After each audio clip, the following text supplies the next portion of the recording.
I'm an alcoholic. My name is Sister Maurice, and I approve this message.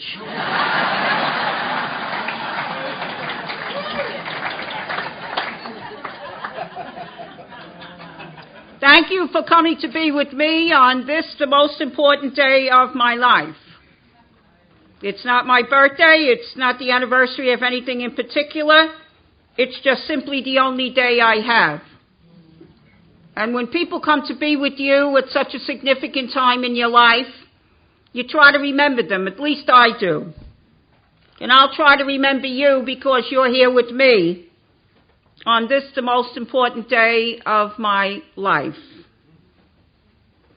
I would like to thank Lee and the committee and John and Matt and all those who have been doing love and service for inviting me to come and share my experience, strength, and hope in this beautiful part of the world. It shows me that there are people in other parts of the world that have good judgment.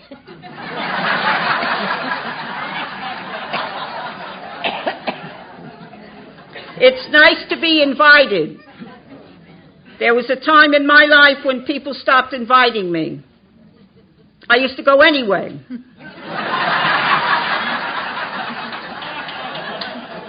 And then I'd make a 30-day retreat wondering why I wasn't invited back. So to be invited today, it's very, very special to me. As I look out here this evening, I'm reminded of the farming section of our country. And a minister was going to a church to give a talk. And he got to the church, and the bell was ringing, and he was supposed to get up and give his message, and there was just one farmer in the pew. So he got up, and he came down, and then he said to the farmer, he said, "You know, I'm supposed to give my sermon, but you're the only one who has showed up." And the farmer said, "Well, if I had a load of hay and I went out to feed the cows and only one cow showed up, I'd feed the cow."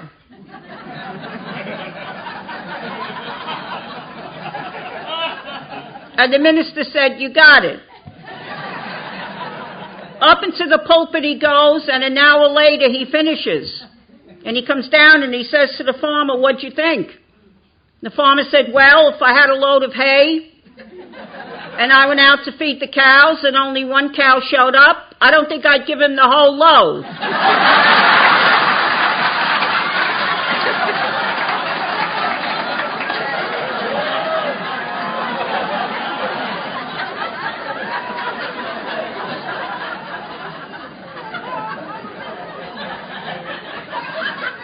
Now, if you didn't get that, you could talk to your sponsor.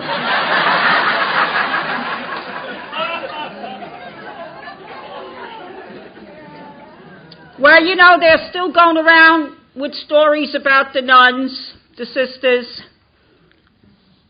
And one that I heard, these two nuns, they were dressed in their full outfit. They went to the supermarket, and they were walking around the supermarket, and they passed by the beer, wine, and whiskey section. And one nun said to the other, "Would you like a beer?" And the other nun said, "Oh, I would." But she said, "I'd be embarrassed when we go up to checkout." So the other nun said, "I'll take care of it." So they picked up a 6-pack. They went up to the checkout, and the checkout lady stood with her mouth open. And the nun said, "It's for washing our hair."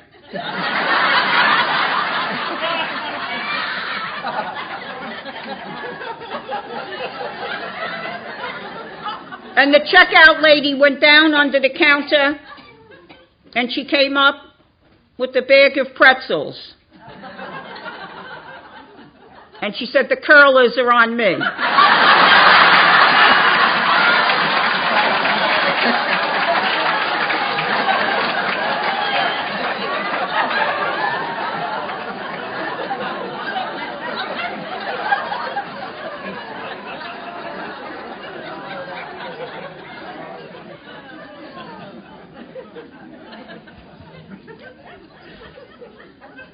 I had my meditation when I hear Sister Rose share her story.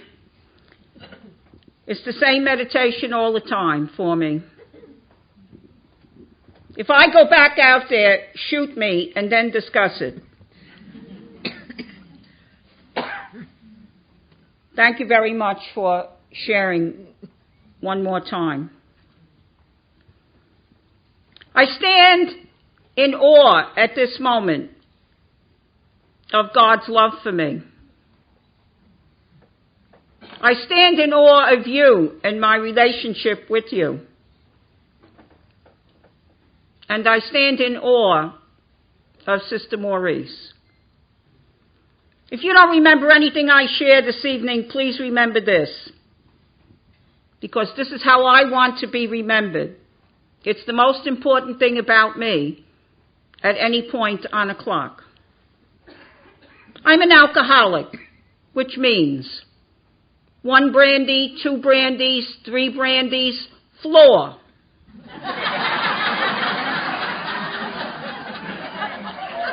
I'm a woman.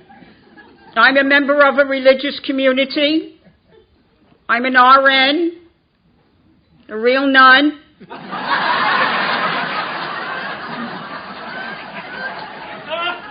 I'm a member of Alcoholics Anonymous in good standing, in particular the Forest Hills group in Queens, New York. That's my home group. And the last thing I tell you about myself is my name. Incidentally, my name is Sister Maurice. One of the things that I'm partial to in our fellowship is that it's a fellowship of equals. There are no titles in Alcoholics Anonymous or Al-Anon. No one really cares what you do for a living. I love that expression, fellowship of equals. I don't think there's another outfit in society that can claim fellowship of equals like we can. At least we'd match any other group that's out there. And yet, you have never been anything else in the fellowship other than Sister Maurice. Isn't that a title? I see it as my name. It's on all my important papers. It's on my driver's license. It's the name I've been using most of my life. It's still written up quite well. 2 police stations, City of New York. But moreover, it's the name I gave when I came into the fellowship a while back. A call had been made, and I was to go to the Forest Hills group of Alcoholics Anonymous. And I wasn't quite sure that someone of my class and caliber should be going to such a place as AA. So I was not a happy camper when I came. But little by slowly, thanks to you, that has all changed. So much so that I can say quite comfortably today, I choose to live the AA way of life. And when I talk about something being a way of life, it's not an incidental experience. It's not something I do when the Spirit moves me. A way of life to me is as much a part of me as my right hand and my left hand. And that's the way I see Alcoholics Anonymous today. But for starters, I went to this first meeting. I went up the stairs, down the stairs, into a little room. There was one man in the room. He took a look at me, came running across the room, grabbed my hand, told me who he was, and then he said, "What's your name?" I said, "Me?" He said, "Yeah, what's your name?" Oh, I said, "I'm Sister Maurice." Now, this man didn't say, "We'll have a group conscience meeting and I'll get back to you." The very next thing the man said was, "Hi, Sister Maurice, you're welcome." And in my 38 years in the fellowship, no one has ever suggested that I call myself anything else. The name is important, it's mine. But the most important thing about me at any point on a clock is what I told you first and foremost. I'm an alcoholic. And each and every time I say that, beginning first, when I awaken in the morning, I don't know how you sleep. Of course I don't.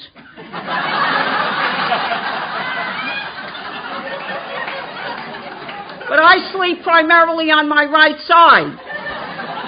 And when I awaken in the morning, I don't even know I have two eyes, because this one's buried in the pillow. Before I go looking for this eye, the very first thing I do, I announce before my God, I am an alcoholic. It sets the tone here. It puts me on the right wavelength. And any time thereafter that I say I'm an alcoholic, I am reminded that of all the things I do each day that God gives me, my most important job, work, task, assignment is that I stay sober. And I do that best through the principles and traditions of Alcoholics Anonymous as they have been written. When I came a while back, I was given a book. I thought it was an interesting way the book was given to me. The lady who gave it to me was much shorter than I was, and she stood out in front of me and she said, "Here is a big book."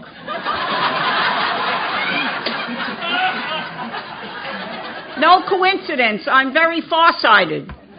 And I saw some fellows over there putting some shiny signs on the wall. And my eye hit upon the one that said, "Keep it simple." And as sick and all as I was, I said to myself, wouldn't dare say it to the lady, boy, do these people practice what they preach. Because you can't get much simpler than that. Here is a big book.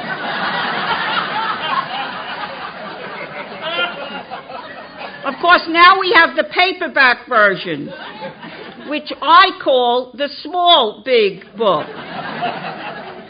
I don't call it the small book. I don't call it the little book, because there's another book in the bookstore in the mall called the small book.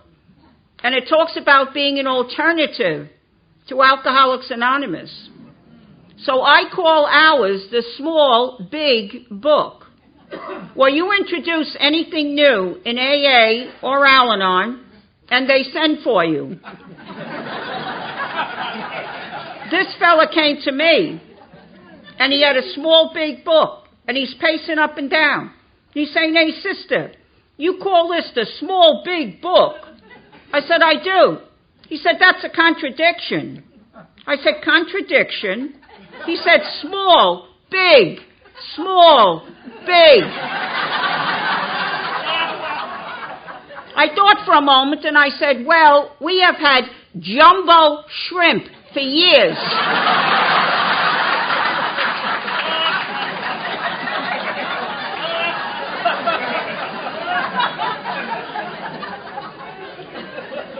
Well, I took the book as it was being presented, and this is what was said to me. I was told I should read the big book of Alcoholics Anonymous. I should study the big book. I should believe what I found there. I should share what I believe, and I should practice what I share. And then this lady said, "We suggest you do that along with the people who know how to do it best." And she called that outfit the fellowship. And then she put the whole thing together and she said to me, "That is a design for living that really works." What do I know about anything? I said, "Let me see what I can do." And that design for living has worked so well for this lady here that I don't spend a fleeting moment of my precious time looking around for alternative ways to go. I need all the help I can get, believe you me. But it is always as a secondary measure to the program. Alcohol became a way of life for me in a very short period of time. It dictated my moods, it made my decisions, it said you will, and it said you won't. I found it very hard to eventually surrender to the fact that whenever the first drink, I thought maybe the 21st, but whenever the first drink of alcohol went into this body, mind, and spirit, two things happened. One, I didn't know how many more I was going to have. Two, I didn't know what the behavior would be like. However, if you met me along the way and you said, "Sister, how many drinks did you have or will you have?" I would have said 2, because that's what a lady should have. And if you said to me, "What was your behavior like or what will it be like?" I would have said, "Steady as you go." because that's how I saw myself. But I know today it was very different. I was a first-grade teacher at the time, and I had the reputation in those days of being the best teacher in the school. Isn't that right, Kevin?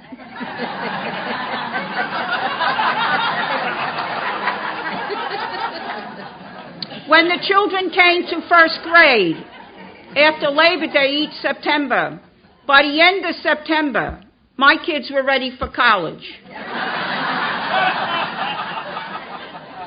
And at 10 o'clock in the morning, I'd be working real hard with these kids. And something would start in my body, mind, and spirit, screaming in there, "You need a drink." And the very next thing I would do morning after morning, I would put up against the screaming what people told me I had so much of. And that was willpower. And the willpower approach was futile. And I went on to learn, and I'm glad I did, that it wasn't that I was a weak-willed individual, but rather I was a diseased person. I was a sick, untreated alcoholic. And when you're in that condition, it goes beyond the strength of your will to do other than to satisfy what's going on in here. So I'd move to the next phase of the game plan. And I'd say, well, it's a couple of minutes after 10. These kids can go out to the bathroom. Then they can have their snack. Get the teacher next door to keep an eye on them, because I'm a responsible teacher. Now run over to the convent, get a drink, be back when this is all over. And I'd be running across the yard to the convent, morning after morning. And this would be my thought. This is going to be my last drink, at least until I've done my day's work. I was too sick to recall in those days that at 5 a.m., when the big bell went off to get us into our day, my story goes back to old God's time, before we went mad. And we had this bell going off at 5 a.m. And for me to get into anything in those days, I had to reach over from my bed and take that drink. And I hated doing that. And each and every time I did it, I would say, this is going to be my last drink, at least until I've done my day's work. So whenever I would take the first one, everything would center around, when am I going to get the next one? And yet, if you met me along the way and you said, sister, who or what is the center of your life? I would have been insulted by the question. You just called me sister. You see how I'm dressed, every piece from stem to stern. You just saw me come out of that building called convent. Then you're asking me who's the center of my life. How come you don't know the center of my life is God? I would have been insulted by the question. Today, I choose to live honestly as best I can, thanks to folks like you. And I have no problem in sharing. Somewhere along the way, the focus in my life shifted. And it shifted from God to that next drink. And I justified the use of alcohol in my life.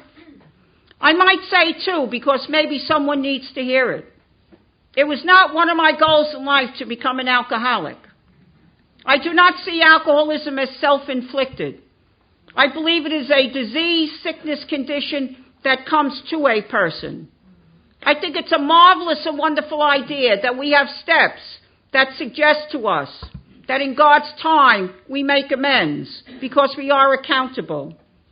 But I don't hold myself responsible for the sickness that came to me.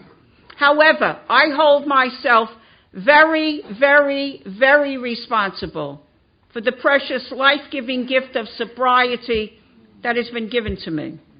I did not get sober. I tried to get sober. I couldn't pull it off.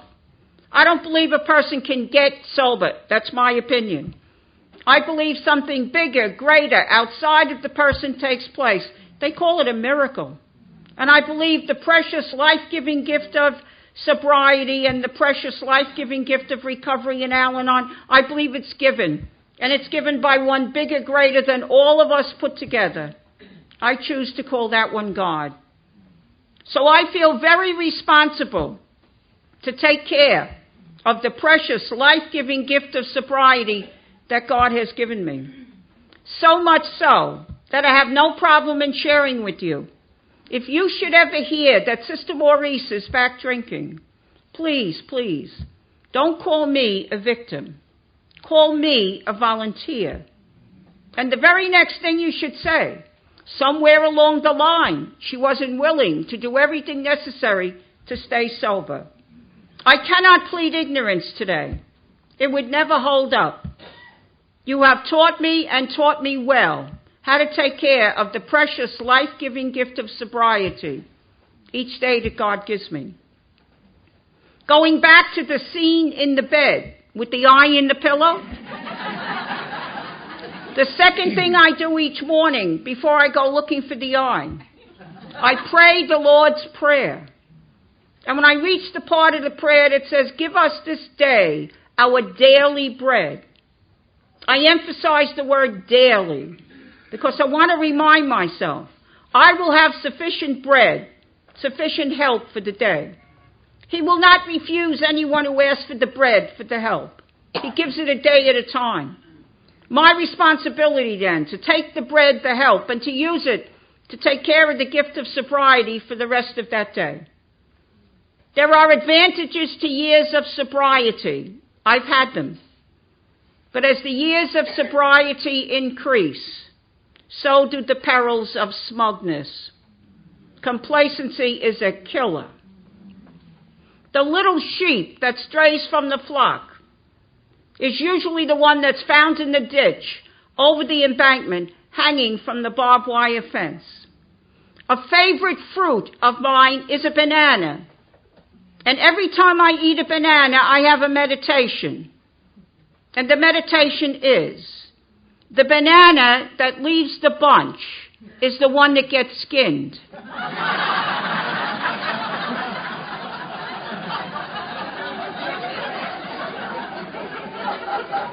I have a drunkalogue that tells you quite well that all by myself I can stay very sick and quite drunk.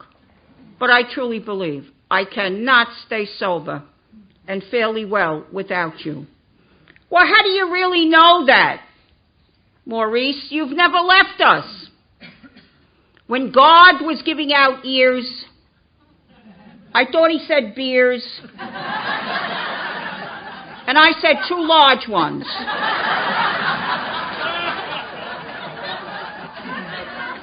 I'm an excellent listener to the sharing of my brothers and sisters. I was affected physically, mentally, spiritually, socially, emotionally from this disease. Physically, I fared out pretty well. There were times I tried to arrange my own physical death. I used to take the car, leave the Bronx, go across the George Washington Bridge, up the Palisades Parkway, and pull over where you could sightsee. And I'd say, when those cars are gone, when those folks are gone, I'm going to run this car over the embankment because I don't know what's the matter with me. And then I'd have what I call today a moment of amazing grace. And I'd say, I'll go get a drink. I'll come back and do this another time. So I was not to die physically. But there are other ways of dying I'm sure you can identify. I suffered the death of my values. I suffered the death of my integrity. I suffered the death of everything I stood for as a woman, everything I stood for as a sister. All those areas of my life died. Outwardly, I looked pretty good, held a job, did it fairly well, tried to keep up with my responsibilities, and above all, I always said my prayers. No matter what shape I was in, I was always praying away. And some of you have shared with me that you thought you missed the boat because you didn't pray enough. I prayed enough for you and all belonging to you.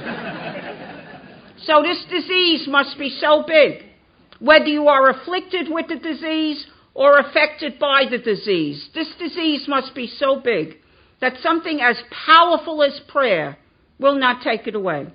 I don't believe you can just pray your way to alcoholism. And yet we say, where would we be without prayer? Prayer is a path where there is none. But I think for folks like you and me, there's another piece that goes with the prayer. Pray and row the boat. And this beautiful way of life, this design for living, enables us to do that. to pray, and to row the boat. I denied that alcohol was my problem. I was somewhat relieved when I learned that denial is the major presenting symptom of alcoholism. And when you're in denial with this disease, you're not in touch with reality. What I knew about my situation would fit on a postage stamp. What was happening in my life was as big as the state of Florida and New York put together. And if I didn't have it up here when it was presented to me, then it didn't happen. Because if it did happen, I'd have it up here. Now, I had hundreds of people talk to me about my drinking and the behavior that went with it. Some of them wanted to be martyrs at an early age. The nerve of that one coming in here and talking to me about my drinking. And there were many times that I exercised the denial. My mother was in a hospital in New York City having a total hip operation. She was there for months and months and months. The operation wasn't as perfected then as it is today. Now, I think they do it going up and down in the elevator. I went every day to be at my mother's bedside, because that's where a good daughter should be. And one day, my beautiful mother, beautiful Irish, soft-spoken lady, she said to me in a whisper, "If you don't come tomorrow, it'll be just fine. You must have a lot of work to do around the convent and the school. Why don't you skip a few days?" And I sat there thinking, wow, there she is with all her pain, and she's thinking of me. But I know today that she was thinking of herself, and rightly so. My beautiful mother could not bring herself to say, "You're an embarrassment to me. You're no help to me. I don't need you around this hospital drunk." Now, I have just one sister, and she's also a sister. I don't call her sister, but yet she's my sister. If you didn't get that, I'll talk to you later. And during my active alcoholism, my sister secretly wished that she had joined a missionary community and lived in Mexico. It's hard to be proud of a sick, untreated alcoholic. I know that today. I didn't know it then. Well, my sister came to the hospital to visit my mother, and she gave me one of those come outside the door kind of winks. I dutifully went outside. I figure she needs my advice, my opinion. That's what I'm there for. My sister is very tall. She towers over me. Unlike my mother, she's a beautiful, soft-spoken lady. So we're outside, and I'm looking up at her, and she says in a whisper, "Why? Why would you come to this hospital at 4 o'clock in the afternoon drinking?" I was just about to give her a lecture when it dawned on me. We've been down this road 100 times before. To the best of my recollection, not a word did I speak. But being a typical alcoholic, and that's all that I am, typical alcoholic, couldn't let well enough alone. I took my right hand, the more powerful of my two, and I belted her. Shortly thereafter, two nurses came running down the hall, and they are yelling, "Sisters, sisters!" They were not calling us sisters because we were related by blood, but we were dressed like sisters used to dress. Some still dress today. My veil was on the floor. Hers was someplace else. Now, I learned a few years later that one of the major rules in this hospital is that no patient leaves their room unescorted. They were coming out crutches, wheelchairs, all four.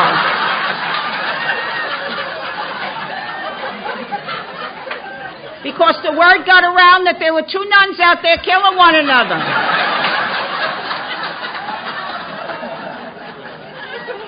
Now, in the midst of this chaos, I had a couple of concerns. I did not have the concern. Maybe I shouldn't have belted her. I did not have the concern. Maybe I shouldn't have had the last drink before I came down here. My major concern, as I'm looking up at my sister, is, why did she scream?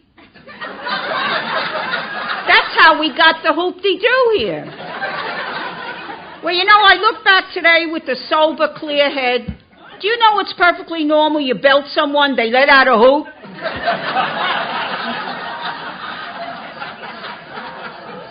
The other concern I had, my purse had fallen onto the floor, making a rather loud sound as it fell to the floor. I was a little distracted with the purse. I wasn't too concerned about the few dollars in the purse. I have a vow of poverty. I kept it quite well during this time. I was very concerned about the pint of holy water in the purse. 1 pint of Christian Brothers brandy. And what is the thinking of a sick, untreated alcoholic? No one leaves here with that purse other than you know who. Now, there's only one word to describe somebody who'd be in that position.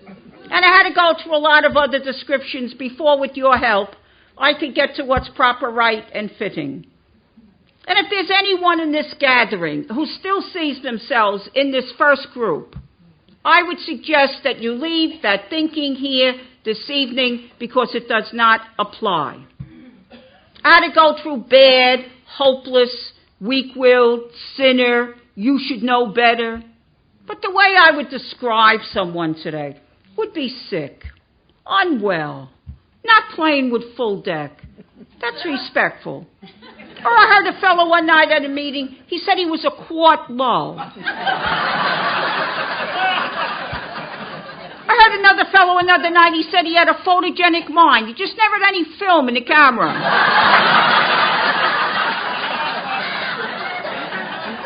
Well, I had to go ways before I could see myself as sick and unwell. If you drink and you drive, you might miss the mark. I was always behind the wheel of a car. It was an insult to show in your face that you would drive us home. I brought you there, I bring you home. And you know, as sick and all as I was, it never ceased to amaze me. We'd have the big to-do about the fact that I shouldn't be driving. I'd get in behind the wheel, and they'd all get in the car.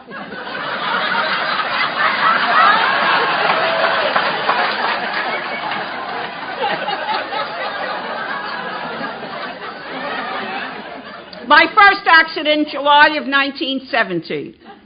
Sister Rose was in court over the dismissal of a teacher from her school. There was a big to-do about this in the diocese.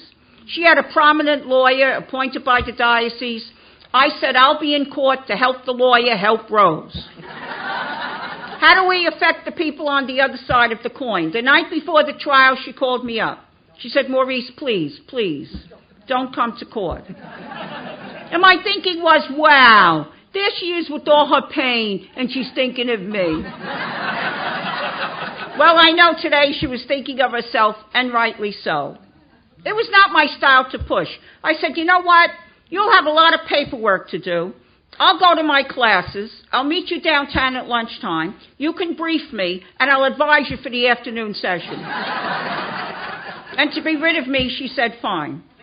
Well, I was in graduate school that summer, and I drove well fortified from the top of the city, the Bronx, to the Wall Street section of my city. 5 minutes after 12, lunchtime, a working day in Wall Street, and the weather was clear. Those are the things they tell you at the top of a police report.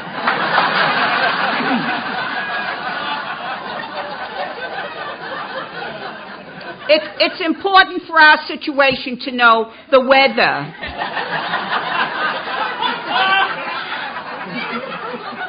A United States mail truck that was parked by the curb, minding its own business, got in my way, and I smashed into it. And when the policeman came on the driver's side, first word out of his mouth, you couldn't miss it. He said, sister. I was a little taken back by the next part. He didn't say, sister, are you hurt? Could I call someone?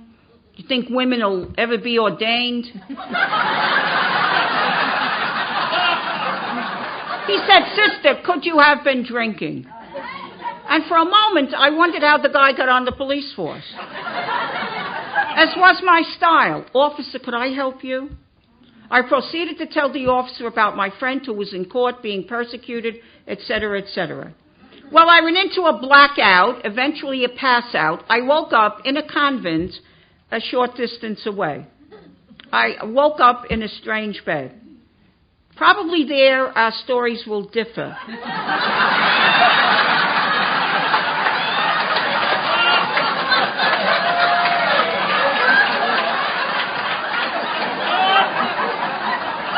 They differ in the point that they always took me to a nearby convent. I woke up in a strange bed. Half my clothes on, half my clothes off. I'm looking around, didn't have a clue what happened, where I am, whatever. It was not my custom then, certainly not my custom today, to wake up in strange beds. Well, I know you have your story, but...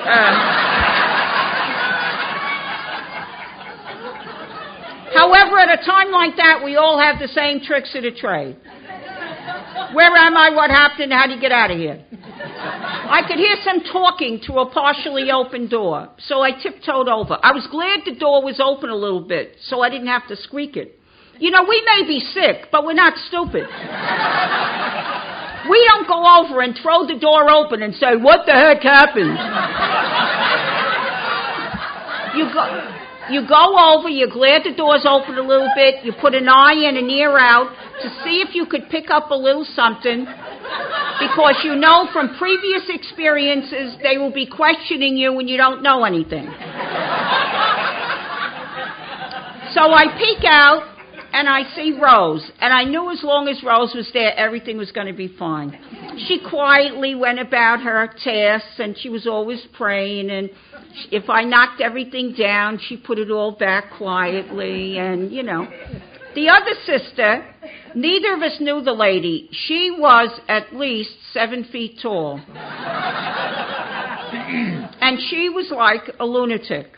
And I got to the door, peeking out and listening, as the big tall sister is screaming at Rose. "Your friend is on pills or she's drinking, and in order to help her, you are going to have to hurt her." I thought that was poor advice. So I took the eye and the ear in. I went back to bed to get a little rest to handle Rose, who came in and asked the going question in our lives at that time. "What happened?" I told it as I saw it. I lost control of the car because I was so upset about the court case. Now, in those days, the car was in my mother's name. My mother didn't know anything about the accident. I had the car fixed back out on the road. 3 weeks had passed. Every time you talked to Rose, "When are we going to tell your mother about the accident?" Never. "Why do you want to tell my mother?" "Well, the car's in her name." "So what? The car's fixed." Then the fears that set in for the sick, untreated alcoholic. What if Rose tells your mother? So I called Rose up, invited her out for supper, my treat, took her to a little restaurant, leaned across the table in the restaurant and said, "If you dare to tell my mother about the accident, someday you will come out of your convent. I'll be sitting in a car, and when you cross the street, that will be it." That is called threatening someone's life. Now, I always share that in my story, and one night, 100 years ago now, that means a long time, I was speaking someplace, and we had a friend at the meeting. She's not in program, but she came to hear me speak. And at the end, she came up to me, and she said, "Do you really think you would have run over Rose?" Up to that moment, no one had ever asked me that question. Not even Rose. I thought for a moment and I said, "Let me tell it to you this way. Of myself, no. I wouldn't hurt a fly. As a little tot, teenager, young adult, in the convent 100 years, you never knew I was around. I was always hiding out. What do I have to offer? I'm a nothing. I wouldn't hurt you. But you know, you put one drink in here. The first one. And you can paint the most tragic scene you can think of. And I could be the one heading it up. And I always like to point out, because I've had people say to me over the years, well, you know, we know you're a sister and none, but, you know, you wouldn't hurt any. I always point out that it wasn't that I was at Mass the next morning, or that I was reading one of my 10,000 religious books that I had in those days, and the thought came to me, oh, you shouldn't kill Rose. That isn't what happened. You know what happened? It was another moment of that amazing grace. And I also like to point out that after 38 years of continuous sobriety, you put one drink in here, the first one, and you can paint the most tragic scene you can think of. And I could be the one heading it up. I don't know another disease, sickness, condition like this one. How blessed are we to have been called into a way of life where you can keep that kind of sickness in check through that beautiful process of recovery. You have people walking with you as you do it. The time frame, a day at a time. How blessed are we as well to have beautiful Al-Anon, where you can deal with the effects of this terrible sickness. How blessed are we? However, if we fail to be grateful, we may lose the gift. But if we're truly grateful, we will take care of the gift.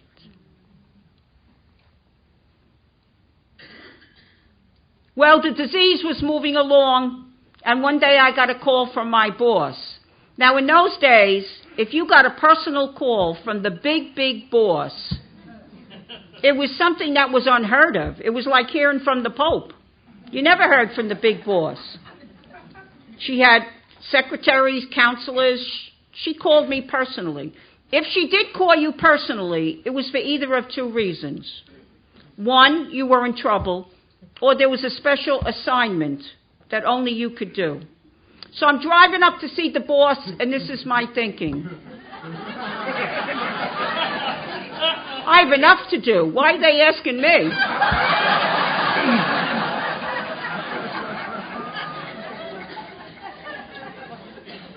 So we sat, and we had a little chit-chat, and she says, Maurice, I'll get to the point. Some of the sisters are saying that you drink too much. Now, in those days, you wouldn't ask a question. I asked a question. I said, well, where are they? She got a little nervous because I guess no one ever asked her a question. And she said, they don't want to be mentioned. I said to myself, they feared for their lives. And you know, in a very sick and negative way, I would not recommend this to anyone. I was into one of our steps at that moment, in a sick and negative way. Made a list.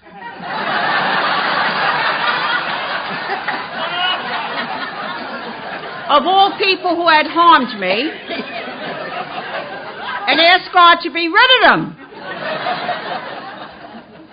Well, I asked her another question. I said, do you really know anything about me? Because in those days, there was a gap between the big boss and the rest of us. We had all these other bosses. So she said, well, I have a file. So she went over and she peeked in. And she said, you're going to get your master's degree. And, you just got this award. And, you got another award for service in the diocese. There were trophies all over the place. She closed the file and she said, Maurice, I will never, ever again believe this about any of our sisters. I said, that's a good policy to follow.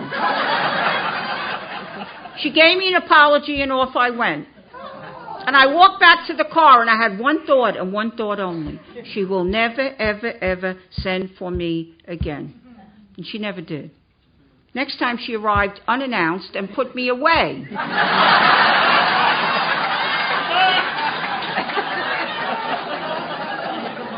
So when I learned about denial, I like to keep things simple.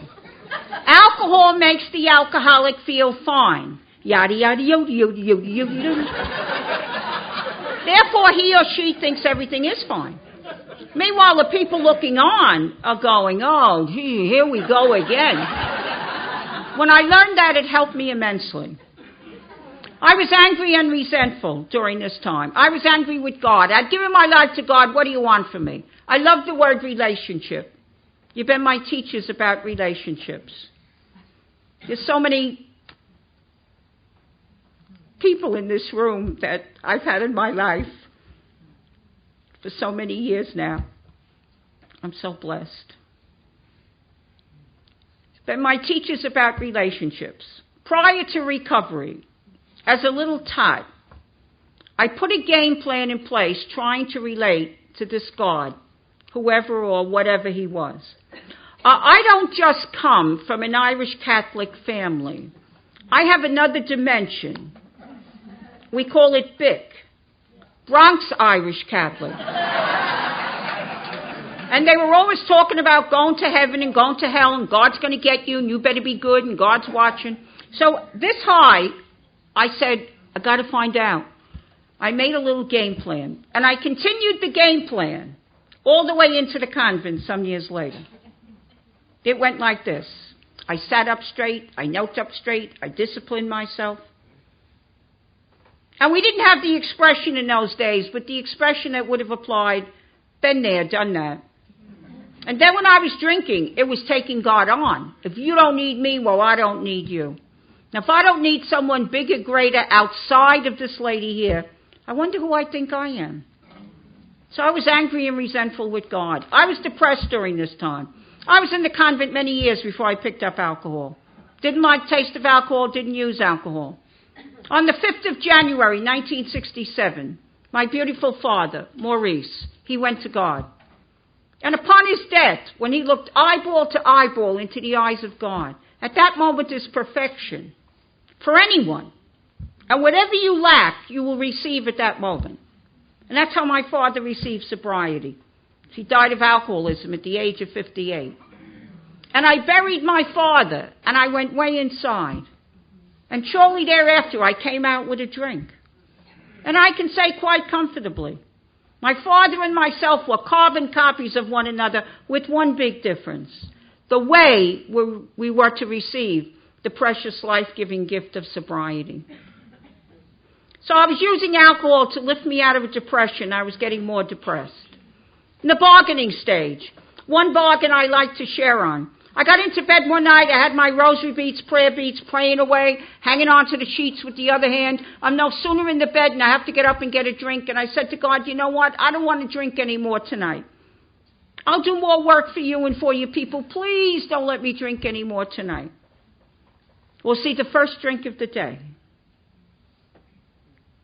always has the final say. And of course, we had that.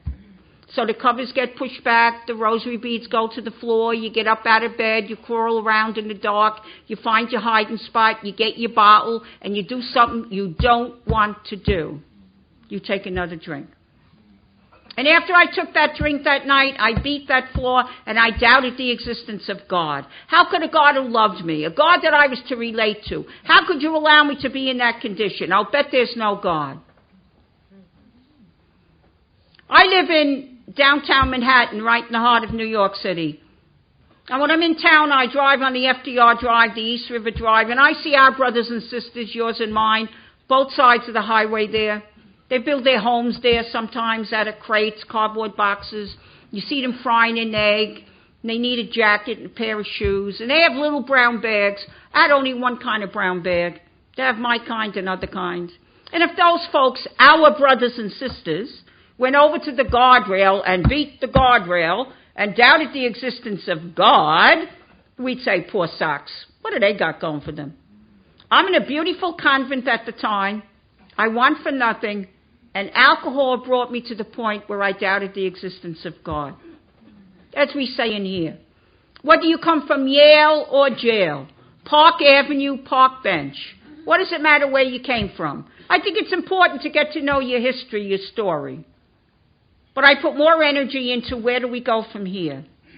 Whatever happened this morning, yesterday, a week ago, a year ago, or 100 years ago, you have taught me to learn from the experience. but not to let it stand in the way of putting one foot in front of the other and being that person that God created you to be. And the other thing I did that night, I cried out at the top of my lungs. Isn't there anybody anywhere who knows what I'm going through? Because each one in the throes of the sickness, whether you are afflicted with the disease or affected by the disease, each one thinks nobody knows what I'm going through. Well, I didn't know you were up the street and across the road and down the pike and over the highway going through the same thing. But I'm mighty glad that somewhere along the way, God saw fit we would find one another in this beautiful fellowship. And it is God who has arranged our meeting. I truly believe that. C.S. Lewis, you've heard of him. He says in one of his writings about relationships, he talks about relationships in general. And he says it's as if God says to the people in the relationship, you have not chosen one another, but I, God, have chosen you for one another. If you think of the relationships that you have in the fellowship, would you of yourself have chosen those people?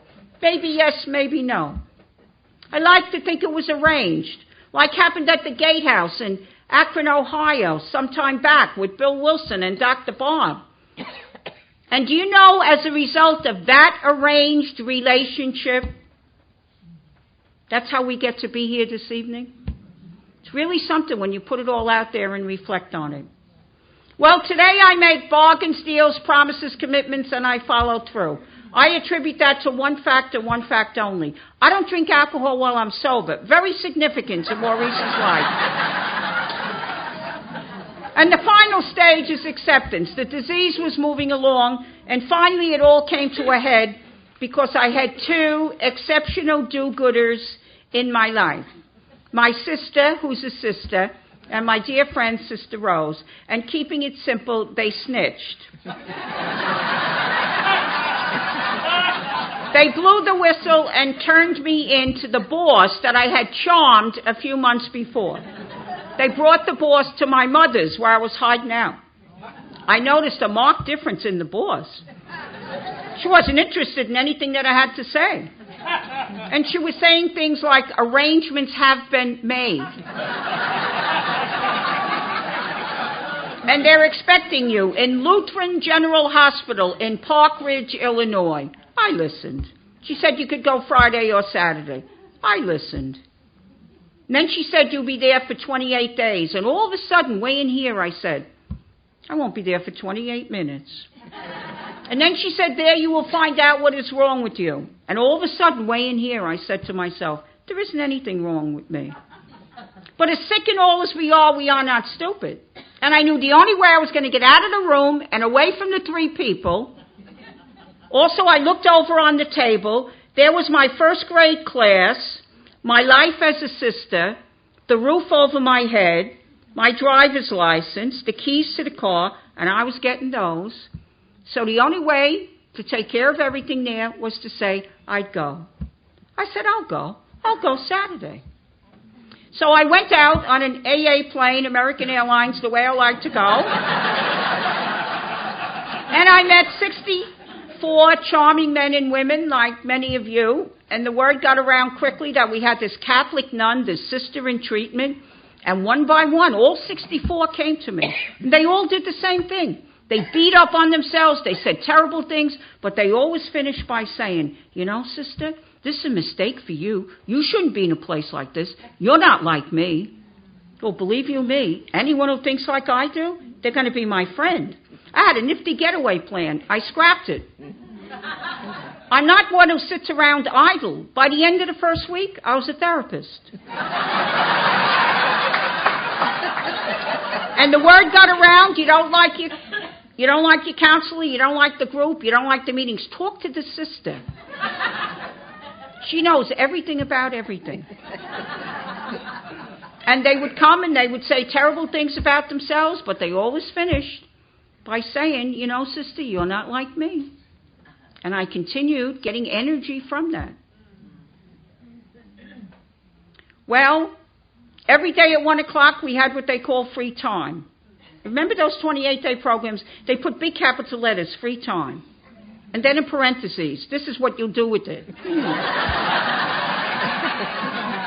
We were supposed to stay in our room, read, write, listen to tapes. I always did as I was told. We had a nice table, tape recorder, pens, books. I'd block out what happened yesterday. I'd be there promptly at 1 o'clock every day. I'd be there 2 minutes. I'd take the table, throw it clear across the room, go to the wall behind, banging my head against the wall, yelling and screaming at God, why me? I've been so good and this is what you've done to me. There'd be blood pouring out of my head. My roommate would run out. She'd say, she's at it again. They'd come in, clean me up, calm me down. I'd be fine till the next day at 1 o'clock. I was too sick then and long before that time. It goes back as a little tot. Too sick to hear God say, you don't have to be good. You are good. That's a given. No one has been deprived of that goodness.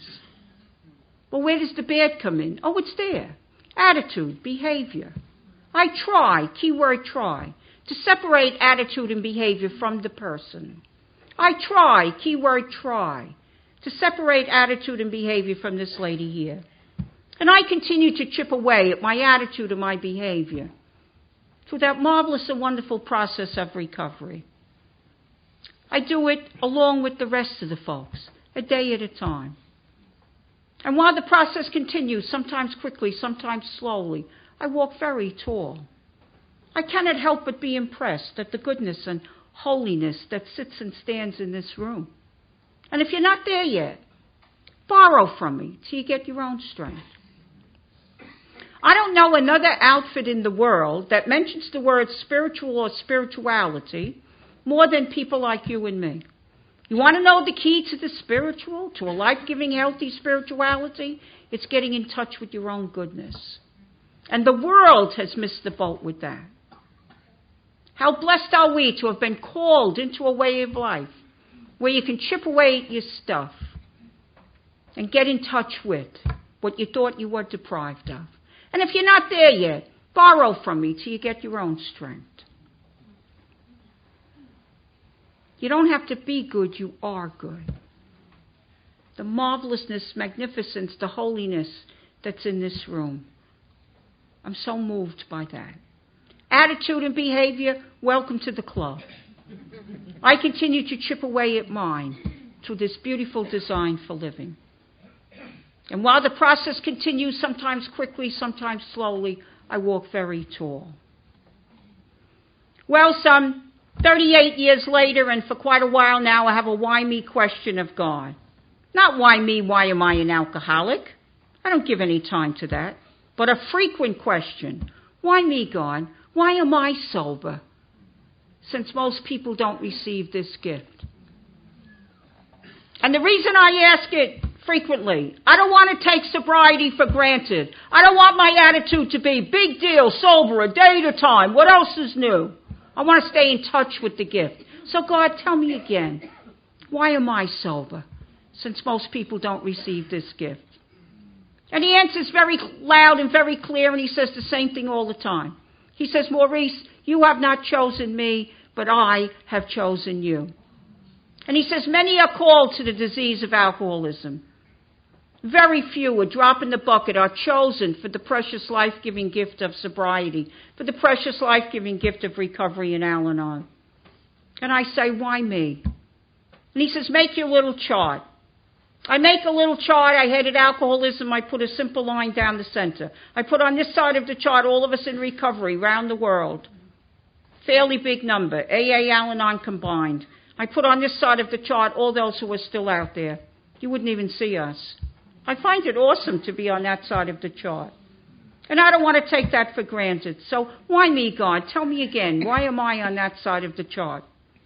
And he says, Maurice, how do you see death? 100 years ago now, that means a long time I sat with death. What is God doing? What is death all about? I was just meditating on death. And I read a line that I had read many times before. But this time I had a moment of amazing grace. And the line is, there's a time to be born and there's a time to die. And that's on God's calendar. And I believe any person goes to God in death, regardless of age or circumstances, when their work here on earth is finished. I do not see the God of my understanding as a yo-yo. Well, I'm taking that one, I'm getting that one. No, I see God this way. Your work is finished. I may have more work for that person to do. But on God's calendar, their work is finished. And the thing that helps me too, I'll see those people again when my work is finished. Well, the point, untreated alcoholism is still listed as an ultimate terminal condition, 100% fatal. And here we are. Because we're better than anyone else? No. We're here because our death has been interrupted, our work is not finished. There'll be tragedy in our world tonight. Some people will go to God, their work is finished. Others will be saved, their work is not finished. Those who are saved, I don't know what their work is, more will be revealed to them. I believe ours is defined. It's a specialized work, and nobody does it as well as the people in the rooms, whether that be AA, Al-Anon, or Twice Blessed. It's a specialized work. It's to take care of the precious life-giving gift of sobriety, the precious life-giving gift of recovery in Al-Anon, and to carry a message, walk with, pass it on, be the fellowship. That's my number one assignment on any given day. And I take the liberty of saying, I believe yours is the exact same as mine. Take care of the gift of sobriety, the gift of recovery. Carry a message, walk with, pass it on, be the fellowship. Many ways to carry a message. Pontificating at a podium is one way. Putting this whole event together, all the service that goes on for a weekend like this, all the love and service that's given in the rooms. Many ways to carry a message. To arrive any place sober, you carry a message. That's why we're called a program of attraction rather than promotion. People just see it. Well, on the 27th and a half day of the 28-day program, I woke up and there was something different about me. I was crying and laughing and shouting, I'm really an alcoholic, really an alcoholic. And I went to see my one-on-one counselor at the facility, a beautiful Lutheran minister. We had many sessions together. And I said to him, Reverend, I'm really an alcoholic. And this man did something that he never did in any of our sessions. He started dancing around the room. And he said, I have a prescription for you to go to Alcoholics Anonymous. And if you're faithful to that prescription, you'll only have to return here as our guest. I said, I won't make any promises. I'll see what I can do. And by that amazing grace of God, as it operates in rooms like this, and my cooperation with the grace. Another way of saying that, we know the program works, but if you don't work the program, it doesn't work for you. So by my doing my part, I haven't found it necessary to pick up a drink or any substitute since April 17th, 1971. I am not one who says I will never drink again. Early this morning, I asked for daily bread. We'll see how tomorrow goes. I came into these rooms and I did the old one too. I didn't drink and went to meetings, didn't drink, went to meetings. Could always be found sitting in the third row waiting for this to be finished, but they weren't going to say I wasn't there. And one night I heard a fellow share, and this is what he said. He said he learned unless he put the 12 suggested steps into his life and made some changes, he could very well lose his sobriety. And I sat up real tall because I was sure he was going to say, we don't mean that for the little sister there in the third row. And he never said it. And with the help of people like you, I learned why I was so miserable. Oh, I heard you say, change or die. But I used to poke the one next to me. Isn't there something in between? No, to be stuck would be a luxury. We're always in motion. We're getting better or we're going back. We're changing or we're dying. But no big deal. Marvelous and wonderful process. Wonderful folks walking with us. Time frame, a day at a time. My responsibility before God, I'll try. God bless his effort. And change started to happen and continues to happen right up to this moment. Because I continue to be a student of the principles and traditions, and I do it along with folks like you. And the changes, I have them in 3 categories. The first had to do with the intellect. When I came into these rooms, I had thinking that went,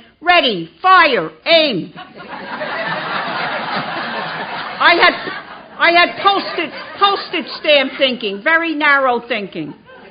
And we talked about that. And you said, Maurice, work your steps to the best of your ability. Don't go it alone. It'll do wonders for your head. And I took the suggestion. And I've had what I call up here an intellectual conversion. And then the moral conversion. I lost my value system. And that bothered me. And you said, Maurice, work your steps to the best of your ability. Don't go it alone. And it'll do wonders for your value system. And you'll be able to put first things first and second things second. And when you're wrong, you'll be able to promptly admit it. And you'll be able to practice the principles in all your affairs. And you'll even be able to practice the principles and you won't have affairs. And I took the suggestion. And I got my value system back. I've had what I call a moral conversion. And then you talked one more category.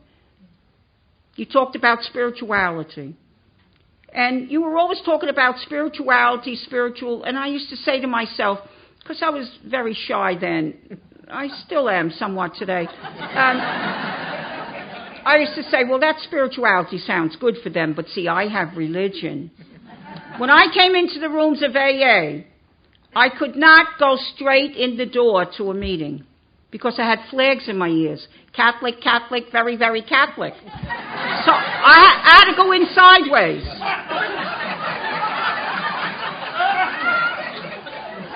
And people talked to me about that. And they said, Maurice, our program teaches us balance. You can keep your religion, but maybe you should think about getting centered with it. And you helped me to get centered with my religion. I have the same religion that I was brought up with. You also gave me a wonderful technique. I use it with my religion and many areas of my life. It's a wonderful technique. I take what helps me and I leave the rest. So I said, okay, tell me about spirituality. And you said it has to do with relationships. Oh, I said, I didn't know that. You said, yeah. Relating to the higher power. Oh, I said, mine, that's a mess. And you said it also has to do with relating to other people. Oh, I said, my relationships are a disaster. And then you went on to say, it also has to do with relating to yourself. And I got very sad. I said, I'll never have spirituality. There's nothing here to relate to. And you said, we'll help you get in touch. And you have taught me the full meaning of love your neighbor as yourself, not instead of yourself. You have taught me the full meaning. This above all, to thine own self be true. And little by slowly, as I chipped away at my stuff, my attitude and behavior, through that beautiful process, I got in touch with the light, the life, the magnificence, the wonderfulness, the greatness that I thought I was deprived of. And I became comfortable in my own skin. And today I have a life-giving, healthy, meaningful spirituality. And it all happened, the only help I've had. This beautiful process, doing with folks like you a day at a time. So when God gives the gift of sobriety, the gift of recovery in Al-Anon or another 12-step program, I believe he says three things. One, I'm interrupting your death. Your work's not finished. Carry a message. Walk with. Pass it on. Be the fellowship. Two, you will share relationship with these people. They will come into your life and you will come into theirs in fellowship. And third, with this gift of sobriety, this gift of recovery, I give you your dignity. Walk tall. So my prayer for you as you continue about your appointed rounds a day at a time is that you'll have your sobriety, your recovery if you're in another program. And as a result of that, I just know you'll have your dignity. And I close, the miracle does take place. She does finish. I close with a couple of things. A favorite piece of mine from the big book. I'm sure you can identify with it. Here I found an ingredient that had been lacking in any other effort I had made to save myself. Here was power. Here was power to live to the end of any given day. Power to have courage to face the next day. Power to have friends. Power to help people. Power to be sane. power to stay sober. And the very short version of Maurice's story. Sometime they're going to invite me for the short version. Well, I'll go anyway. I'm sure you'll be able to identify with that. But before I do that, I once again would like to thank Lee and the committee members and all who are doing love and service this weekend. Could we just give them all a hand?